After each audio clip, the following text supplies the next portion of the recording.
Body found in Arizona has finally been identified after almost 4 decades. On May 16, 1987, a person rounding up cattle near Benelli Landing at Lake Mead area found a human skull. Further searching uncovered additional skeletal remains buried in a shallow grave wrapped in a yellow blanket. Based on the remains, the investigators believed that the woman was between 20 and 40 years old, stood between 53 and 57, weighed about 105 to 120 lb, and had light brown hair. While the investigators were unable to identify the remains, a forensic odontologist completed a dental report and entered it into the National Missing and Unidentified Person.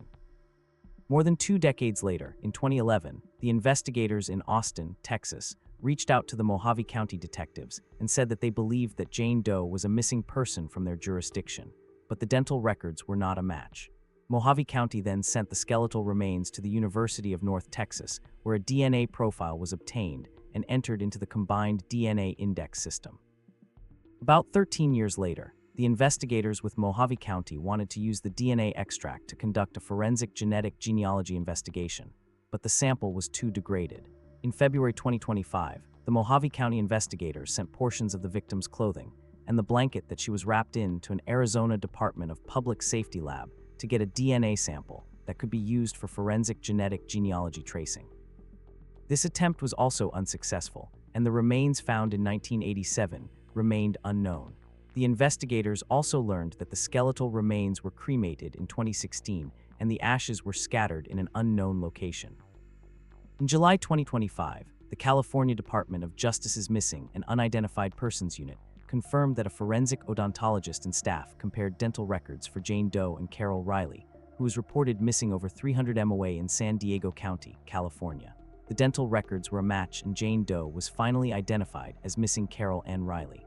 In early April 1986, 42-year-old Carol disappeared. She was a nurse who worked at the Scripps Clinic in San Diego. On April 5th, after attending a clinic conference and speaking to a supervisor by phone that evening, she did not show up for appointments and was later reported missing. Around that time, she was dating a man she knew as Robert Howard Smith. She was supposed to go on a dinner date with him in April 1986 and told friends that she was going to end the relationship. A few days later, still in April, her car was found abandoned in San Diego at a hotel parking lot. The investigators treated her disappearance as unexplained. The investigators interviewed Smith, who said that Carol canceled their date. 2 days later, Smith left town and dropped out of sight. The police long suspected Smith, especially when they discovered that his real name was Robert Dean Weeks. He had a history of going by fake names. He was also linked to multiple disappearances, including his ex-wife, Patricia Weeks, who disappeared on April 25, 1968, a few weeks after their divorce was finalized. Another disappearance is James Shaw, Weeks' business associate, who was last seen on May 5, 1971. He disappeared after having an argument with Weeks. His blood-stained vehicle was found abandoned in a Las Vegas parking lot.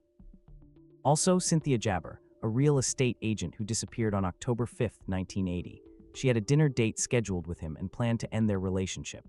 None of their bodies have been found. The television show Unsolved Mysteries aired an episode involving Weeks in April 1987. Around the same time, a warrant had been issued for his arrest due to fraud and embezzlement charges from his business. The viewers called in tips and Weeks was located and arrested in Tucson, Arizona. In April 1988, he was convicted in Nevada for the slaying of his ex-wife Patricia and Cynthia and later received a life sentence. He remained a suspect in Carol's disappearance, but was never charged in her demise because he passed away in prison in September 1996. New details have emerged regarding a case of a young woman that disappeared 27 years ago without a trace. Was it a terrible accident or foul play? In 1998, Amy Lynn Bradley, a 23-year-old college graduate from Virginia, was vacationing with her parents and brother on a 7-day Royal Caribbean International cruise to the tropics. The trip was meant to celebrate Amy's recent college graduation and her future pursuit of a master's degree in sports psychology. Amy was described as athletic, confident, and independent-minded. She was excited for the getaway. On March 21, 1998, the Bradley family boarded Royal Caribbean's Rhapsody of the Seas, departing San Juan, Puerto Rico. The cruise itinerary included stops in Aruba, Curacao, and St. Martin. The first days passed uneventfully as the ship sailed through the Caribbean, but everything changed in the early morning hours of March 24th. On the evening of March 23rd, the Rhapsody of the Seas hosted a festive night of music and dancing. Amy and her brother Brad attend a performance by a cruise ship band called Blue Orchid. Photographs taken that night show Amy smiling and socializing with passengers and crew. Witnesses later reported that members of the ship's band spent time with Amy that evening. Amy and Brad stay out until approximately 3:30 a.m., returning to the family cabin. Amy's father, Ron Bradley, briefly woke up and saw his daughter sitting on the cabin balcony smoking a cigarette before he went back to sleep. She appeared calm and relaxed. This was the last confirmed sighting of her. Later that morning at around 6:00 a.m., Ron woke up again. Amy was no longer on the balcony. Her shoes were still in the room. This was significant because Amy was known to always wear footwear, even on deck. Perpetrator was tracked down using genetic genealogy almost 17 years after committing a brutal crime in Rosemont, Montreal in Canada. On the evening of December 11, 2008, neighbors reported smoke from an apartment on 5th Avenue in the city's Rosemont-La Petite Patrie. When the firefighters arrived, they found 26-year-old Catherine Davio lifeless in her bed. Her body showed signs of violence. The police determined that she had been violently attacked, bound, indecently assaulted, and the attacker had set a fire, allegedly using the victim's perfume before fleeing. There were no signs of a break-in, and all the doors in the apartment were locked, leading the police to believe that Catherine knew her attacker. The investigators collected DNA evidence at the scene, but without a match in the system, the perpetrator could not be identified. Over the following years, the Montreal police pursued leads, interviewed family, friends, and neighbors, and processed hundreds of pieces of information. Despite having DNA profile data from the scene, the identity of the donor was not established with the tools available at the time, and the case eventually went cold. In 2018, after a decade went by, the police renewed calls for information in Catherine's demise. Forensic labs and police units in Quebec and elsewhere expanded the use of advanced DNA technologies and later genetic genealogy techniques. The Montreal Police and the Quebec Forensic Laboratory collaborated on the re-examination of evidence. In September 2025, Montreal Police announced that a genetic genealogy analysis of DNA collected in the 2008 crime scene produced a lead that ultimately identified Jacques Bolduc as the source of the DNA. Bolduc passed away of natural causes in 2021 at the Archambault Institution, where he was serving time for 2 robberies and 2 attempted slayings. Bolduc was serving an indeterminate sentence at the time of his demise, handed down in 2020, earning dangerous offender status. His criminal past dated back to 1979, mainly for similar offenses. Bolduc did not know Catherine, and there was no connection between the two. He had only contacted her a few days before the crime by phone after she had posted a vehicle for sale on an online classified site. Bolduc was on parole at the time of the crime and living at a halfway house. He was later caught in Sherbrooke, Quebec, east of Montreal, trying to steal a car.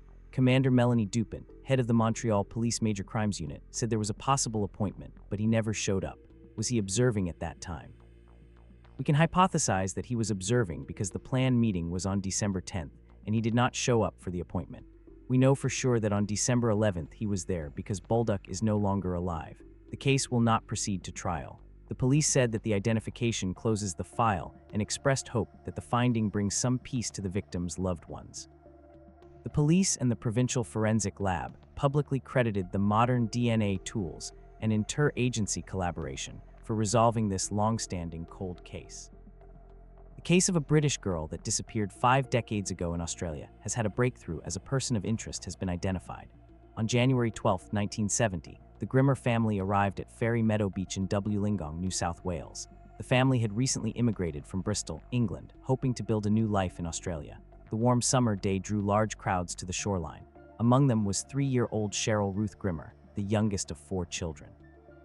Cheryl spent the afternoon playing near the public shower block with her 3 brothers, Ricky, Stephen, and Paul, while their mother stayed nearby with the family's belongings.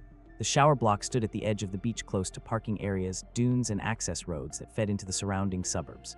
Around 1:30 p.m., the boys finished showering and returned to their mother, leaving Cheryl only a few feet from the entrance to the showers.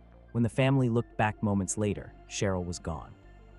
Her disappearance was immediate, and no one could say for certain where she had gone in the short span of those seconds. Witnesses reported seeing a man carrying a small child wrapped in a towel walking away from the shower block at roughly the same time that Cheryl vanished. No one recognized the man, and he did not come forward. This became the central lead in the early investigation. As Cheryl's mother began calling her name, concern quickly escalated. Lifeguards, beach visitors, and passers-by joined in the frantic search. The police arrived promptly, combing the beach, dunes, car parks, and nearby bush tracks. The shower block became the focal point. It was the last place Cheryl was seen, and its position made it possible for someone to leave the area quickly without drawing attention. Throughout the evening, the police and volunteers expanded the search radius. Officers checked storm drains, sheds, and homes near the beach. Helicopters swept over the coastline. Despite the rapid and extensive response, no trace of Cheryl was found that night. In the days that followed, the search continued with the same intensity. The police interviewed hundreds of people who had been on the beach that day. Divers searched water channels. Railway lines and bushlands were thoroughly examined. A few days later, a ransom note was delivered to the police demanding $10,000 for Cheryl's return, but it was quickly exposed as a hoax. The note did not come from anyone connected to the disappearance. By the end of January, the investigators had no physical evidence, no identified suspect, and no confirmed sighting beyond the unverified account of the man carrying a child. The case remained active through 1970 and into 1971, and during that time, the police received a confession from a teenage boy who claimed involvement in Cheryl's disappearance. He later withdrew the confession. Because of the interviewing methods used at the time and the boy's age, the statement was not used to bring charges. The matter was not pursued further, and the case gradually grew cold. For decades, the disappearance of Cheryl remained one of the most troubling unsolved cases in New South Wales. No new evidence surfaced, and the unidentified man seen at the beach was never located. The Grimmer family eventually returned to the United Kingdom, carrying the unresolved grief of losing their youngest child. In the 2010s, 4 decades later, the case drew renewed interest as New South Wales police began re-examining long-term unsolved child disappearances. Advances in investigative methods led the detectives to revisit each piece of historical evidence. During this cold case review, the investigators rediscovered the 1971 confession statement, previously overlooked or deemed unusable.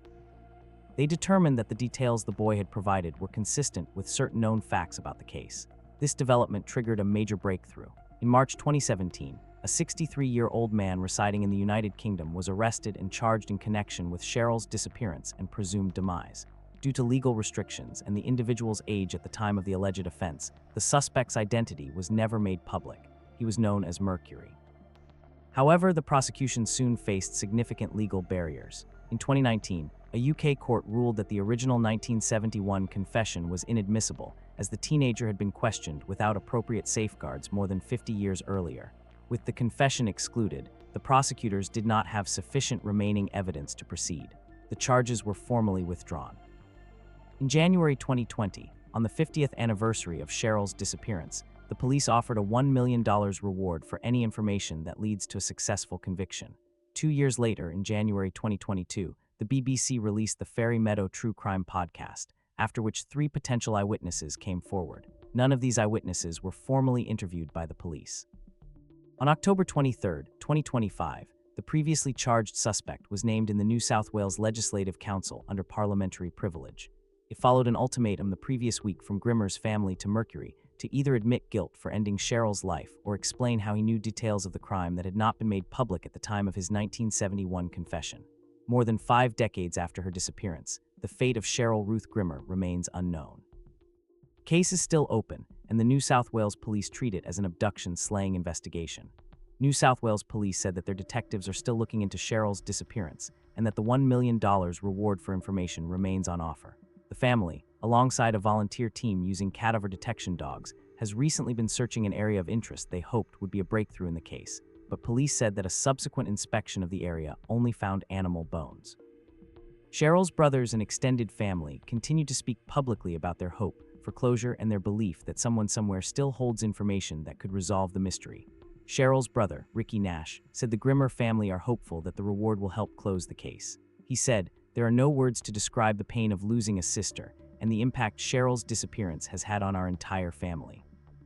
Every day we are reminded of the tragic way she was taken from us, and we hope this reward is what is needed to bring justice for Cheryl. Anyone with information that may assist Strikeforce Wessel investigators is urged to contact Crime Stoppers 1-800-330-000 or on Crime Stoppers website at NSW. Crimestoppers.com. Information is treated in strict confidence." Her ID card, lighter, and cigarettes were missing, but nothing suggests that she intended to leave the ship. Her family immediately started to search for her. They checked the pool deck, stairwells, lounges, and dining areas. They alerted the ship staff, insisting that Amy is missing and could not have disembarked because the ship has not yet docked. Shortly after 6:30 a.m., the Rhapsody of the Seas arrived in Villamad, Curacao. The Bradley family pleaded with the ship's security to secure the gangplanks and prevent passengers from leaving until a full search is done. but the request was not granted. Shortly after docking, the passengers begin disembarking. The ship's security carried out a search of the ship's common areas. The Bradleys argued that passenger cabins should also be checked, but Royal Caribbean staff told them this required legal steps they could not take immediately. No trace of Amy was found during this initial sweep. Local authorities in Curaçao were notified of the missing woman, and the ship made an announcement asking crew and guests to report any sightings of Amy while her family continued searching for her on the ship. Brad later reported seeing a crew member from the night before watching the family intently as they searched. Soon after, an investigation began and Curaçao police and the FBI were alerted. They found no evidence that Amy fell overboard. None of her personal belongings were left on deck. There were no sightings of her entering the water, and no early morning passengers recalled seeing a woman matching her description alone. The Bradley family believed that Amy may have been taken off the ship when passengers disembarked shortly after docking late March or April 1998. The ship's crew and passengers were interviewed. Some report seeing Amy speaking with members of the ship's band the previous night. One witness later recalled seeing a woman who resembled Amy at an elevator in the early morning hours, but this report could not be verified. Curaçao searches were conducted around the port and on land, but no physical evidence was uncovered. During 1999 to 2005, multiple individuals reported seeing a woman who resembles Amy in various Caribbean locations. None of these sightings were verified, and evidence tying them to Amy is inconclusive or contradictory. The Bradley family continued searching for Amy or any clues. They even hired a private investigator. Despite international media attention, no solid lead emerges. The family offered financial rewards for any information, and age progression images were released periodically. The investigators consider the possibility that Amy might have been abducted, that she might have been a victim of human trafficking, or that she was forced off the ship at Curaçao. None of these theories have been conclusively proven. From 2017 till today, no confirmed evidence has surfaced. The case remains open with the FBI, Interpol, and the Bradley family still seeking answers. Amy has never been found. Early in 2025, Amy's story was revisited in a 3-part Netflix documentary series titled Amy Bradley is Missing. The show's release brought in hundreds of new leads to the FBI and Amy's family, with 3 very significant revelations piquing the interest of the investigators. According to a source, a female bar server on board the cruise ship has reportedly approached the authorities to recount that on the night Amy went missing, she was heard exclaiming to passengers and crew, "Senorita kidnapped. Senorita kidnapped."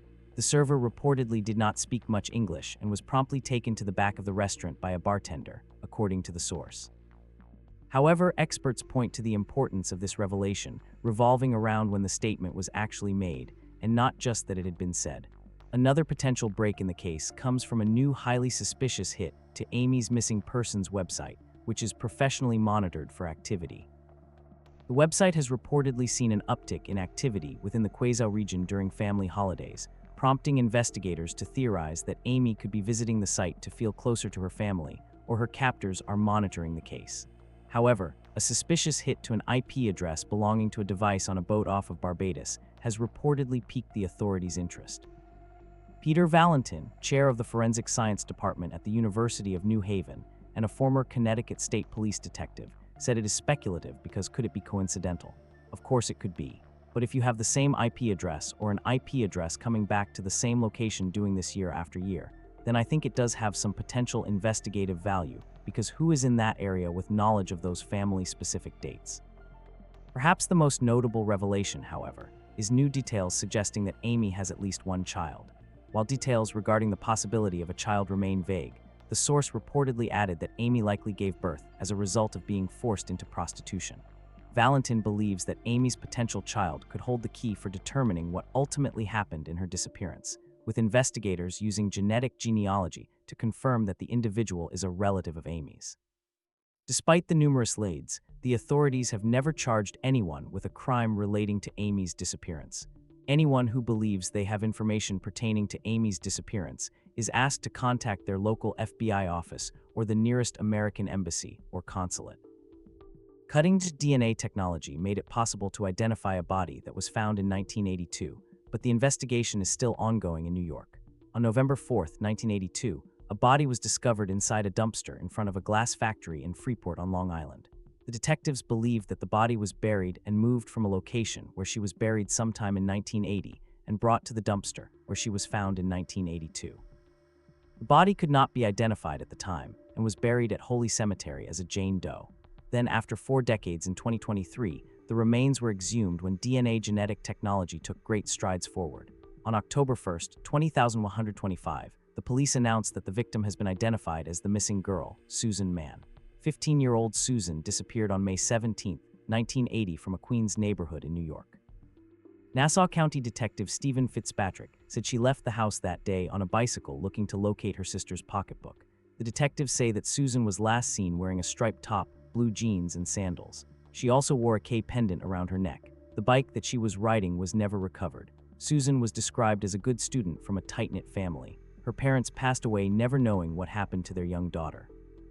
Queens resident Daniel Little said that he lived across the street from the Mann family at the time of Susan's disappearance, and it is a relief to have at least some answers. He said it has been a horror. It was a devastating loss. Detective Fitzpatrick described the reaction from Susan's family as sadness but happy, a total spectrum of emotion. The Mann family issued a statement saying, while they are grateful that Susan has been identified, they only wish the original detectives could have made this discovery back when she was discovered, so that her parents could have had the closure they so desperately needed. The investigation into Susan's disappearance and demise remains ongoing decades later. The investigators said that Susan's siblings deserve closure. The police and the FBI are asking the public for help. The reward for information leading to an arrest has been increased to $25,000. Anyone with information should call Nassau County Crime Stoppers at 1-800-244-TIPS.